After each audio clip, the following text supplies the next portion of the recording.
Welcome, this is the final class on the NET paper for 10th July, paper 1. We will be covering questions 43 to 60, that's the final set here. Now, the first question talks about, the first few set of questions are based on communication. They are, I could say, very simple and direct questions.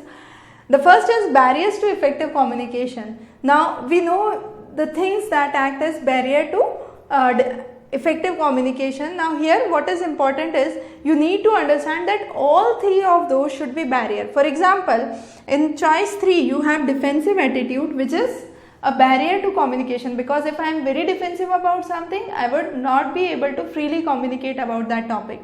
So what would happen is defensive attitude is definitely a barrier to communication, but using simple words and cool reactions are no ways barrier. So it's important to note in this question is all the three should be a barrier to communication. That is moralizing, being judgmental. So if I am moralizing someone, then it is a kind of barrier to education. If I am highly judgmental about something, I would have a kind of biased view.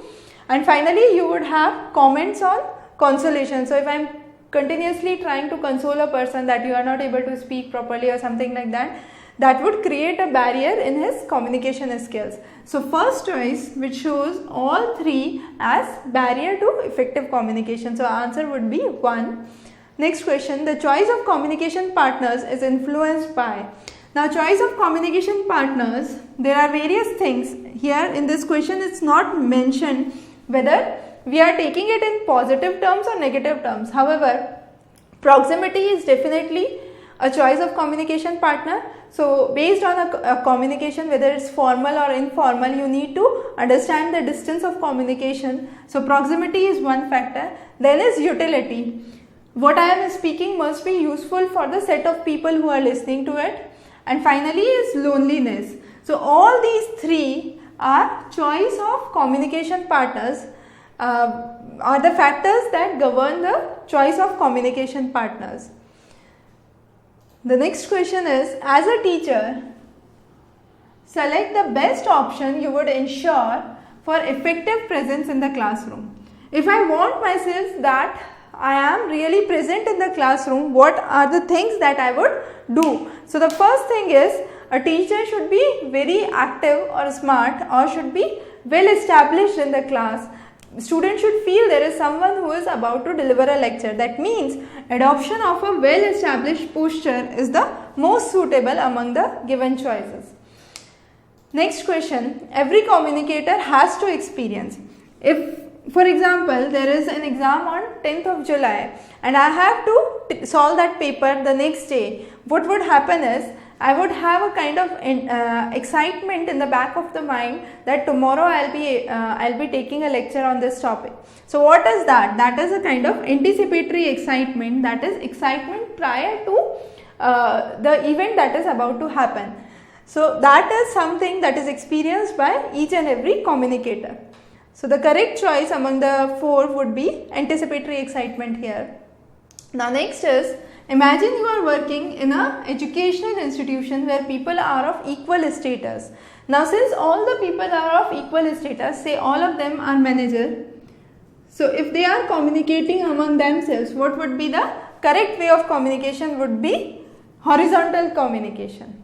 So if it's from the lowermost employee to the topmost manager, that would be a vertical communication, but here it's all of the people are at an equal status, so the communication style would be horizontal.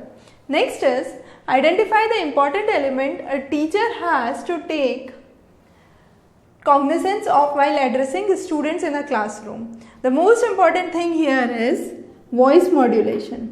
If I am speaking something in a very monotonous tone, most of you would not find that session interesting. So what is important is modulation of the voice based on the topic that you are studying. So again, pauses are important, but since the choice is repetitive pauses, the answer won't be correct, because if there are too many pauses that are taking place, then it won't be a good way of delivering a lecture. So the correct answer here based on the choices would be voice modulation. Now these are some of the questions asked from the mental ability sections. Most of them were easy. Let's see few of those. So you have 2 travel tickets from city A to B, you have 3 tickets, and from city A to B cost rupees this much. So you have 2 tickets from A to B and 3 tickets from A to C, and the total cost is 117. So let's say A to B is X and A to C is Y. So 2 tickets from A to B and 3 tickets from A to C would cost you 177, and then you have 3 tickets from A to B and 2 tickets from A to C, and that would cost you 173. Now you have 2 equations. You can solve both the equations and find the value of X and Y. There can be 2 ways to solve it. Either I can multiply this equation by 3 and this equation by 2. So I'll have 6x for both of these, then I'll find the value for y and solve this. That is one way. So if I go by that way, you would have x would cancel off. When I'll solve this, you would have 6x and 9y and something here. So you would have 5y would be 185, and if I solve for y that ways, I would get 37, and once I have y, I can solve for x. That is one way. Another way is I can add these 2 equations and then subtract these 2 equations. So I'll get 2 values in terms of x and y. So that's another way to solve it. And once you get the values, you would have for this I got value of y as 37. Now when I substitute it in this, so you would have, now when I calculate x, it would be 2x would be 66, so x would be 33, so answer would be 33 here. Next question.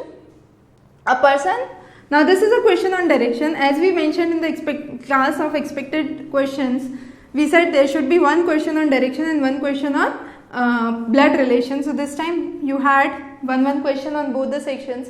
Now this question is very simple. I am standing here, I walk 10 meters in front. So I am standing here, I walk 10 meters in front. Then the best way to solve these questions is by making a diagram. And then 10 meter to the right. Once I am here, this would be my right. So I would go 10 meters here. Now I am continuously turning to the left. Now once I am here, my left would be up. So I will go 5 kilometers up. Then from this point, my left would be this side. So this is 10 and this is 5. So you have 15 kilometers.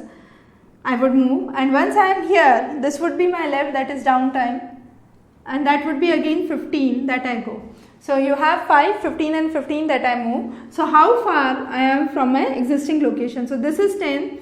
So out of 15 I have already removed 10. So how much is left is 5. So answer would be 5. Next question. Now this is a question on blood relation. Now some of the information given here is just meant to confuse you. That is this.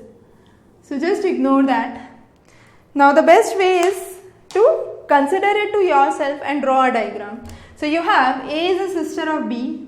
So consider A to be yourselves, and you have a sister B, and then start solving it. C is the mother of D. So you have C, which is mother of D. So C would also be mother of A.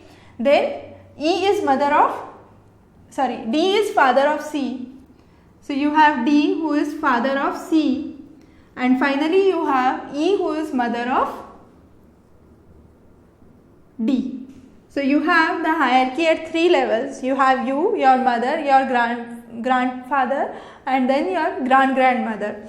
Now you are asked, how is A related to D? So you are related to D as granddaughter.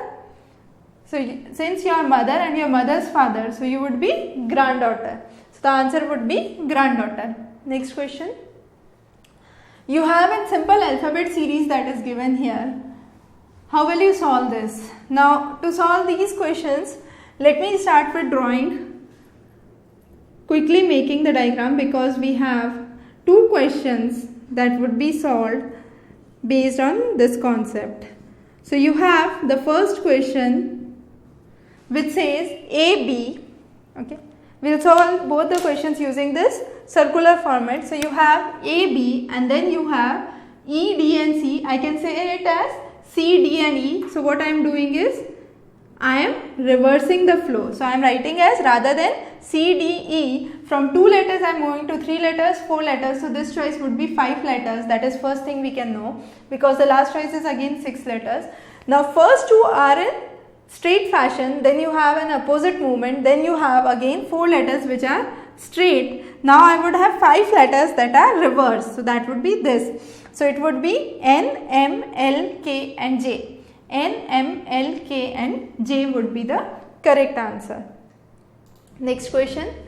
Now this question is based on square of opposition. When I took the class on square of opposition, I clearly mentioned that just one single diagram can help you solve all and any problems on square of opposition. Now this was a very simple question that was asked on square of opposition.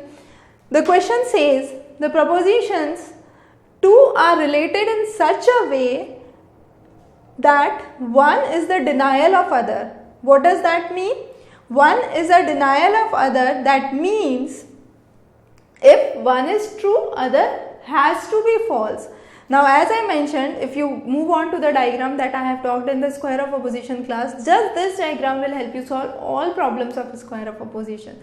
So you have all that is red and some that are not red. So what is happening here is, if this is true, this is false, and if this is false, if this is true, this is false. If I say, most of the students what they do is, they say all and none with the correct option if I merely look at it. But if you try to apply a simple logic for 1 second, you can say, if all women are equal to men, if this is true, this would definitely be false, that no women are equal to men. But if I am saying this is false, I cannot say whether this statement would be true or not, because I am saying all women are not equal to men, but there can be some women who are equal to men, so I cannot say no women are equal to men. So if this is false, this would be uncertain. Therefore, the only cases where this is true and other is false and this is false, this become true, would be all and some are not cases, that is contradictory approach. And these two are met by A and C. A and C would be the correct option, that would be here.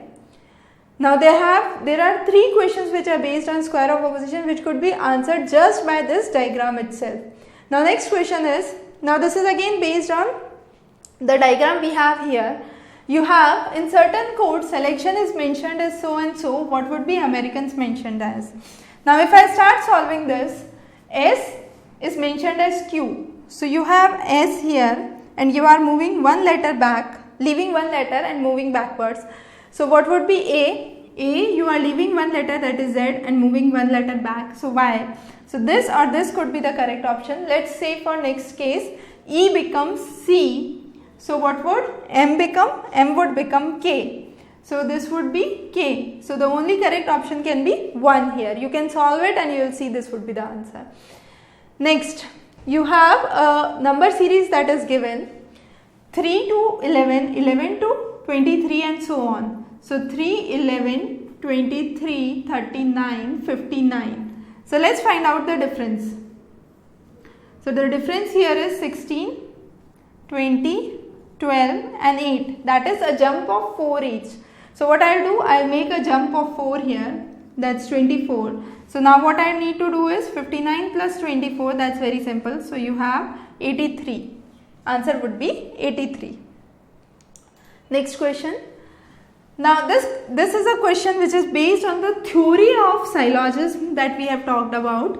When we talked about syllogism, you could see that's the only class on YouTube that would have problems of syllogism solved by means of Venn diagram. And when we were solving it, we clearly mentioned that Venn diagrams can create a premise or can show a premise that is valid or invalid, but Venn diagram itself cannot be invalid. So 3 would be the correct answer here. Next question. In certain code, which of the following is not correct in case of deductive argument with 2 premises? So what we are doing is deductive argument with 2 premises, and what I am trying to solve here is, if I move on to the table here, you have true premise and false conclusion, that means it is impossible that this condition would be valid, because there is no valid argument that can have all true premises and a false conclusion. However, if I have true premise and false conclusion, I can say it can be invalid. For example, cats are mammals and dogs are mammals. Based on that, if I say dogs are cats, that would be an invalid conclusion or invalid answer. If I say you have true premise and true conclusion, the result can be valid. For example, if cats are mammals and tigers are cats, therefore we can say tigers are mammals. So all these are acceptable, but the only unacceptable case is all true premises with a false conclusion. So all true premises with a false conclusion cannot be the correct answer. So the answer would be 2. Next question is, you have two premises that are given. The first premises states all religious persons are emotional and Ram is a religious person. Since Ram is a religious person and all religious persons are emotional, I can say Ram is emotional, that is correct. So A is 100% correct. Now Ram is a religious person, so a statement that says Ram is not a non-religious person. So since you have two not here, negative makes positive. So you can simply say Ram is a religious person. So this is again correct. However, all religious persons are emotional, but I am not saying all emotional persons would be religious. So this is incorrect. And then you have in the contradictory approach, in the previous question we saw, so all three questions on square of opposition were related to contradictory approach only. So here you have all religious persons are emotional. If this is true, this has to be false, that some religious persons are not emotional. And if I say this is true, this has to be false. So this cannot be the answer. So the only correct choice can be A and C. That's 3. Next question. If the proposition all thieves are poor is false, which of the proposition would certainly be true? So if I am saying all thieves are poor, again based on the same square of opposition diagram, if you look at that video, you will be able to understand it better. So since all is false, definitely you would have some are not, which would be true. So if this is false, that would be surely true. So some thieves are not poor would be the correct answer in this case. So 2 would be the correct option here. And finally, the last question. Now this question is based on the types of argument. Now to understand this, you need to read the statement very carefully. To suppose that Earth is only populated world with infinite spaces is as absurd as to understand that an entire field of millet has only one grain which will grow. So you are considering the earth as only populated world with infinite space and you are relating that to a millet. So you are trying to give an analogical argument. You are considering earth and you are trying to relate it to the same story as that of millet. So this would be a kind of analogical argument. There are few points you must be clear about why when we consider an analogical argument and when it is strong. We will discuss those later when we take a detailed class on types of argument. So with this we cover the questions for the NET examination for 10 July 2016. We will be covering more videos that will be useful for your upcoming NET in December. You can subscribe to our channel for any further updates. Have a good day ahead.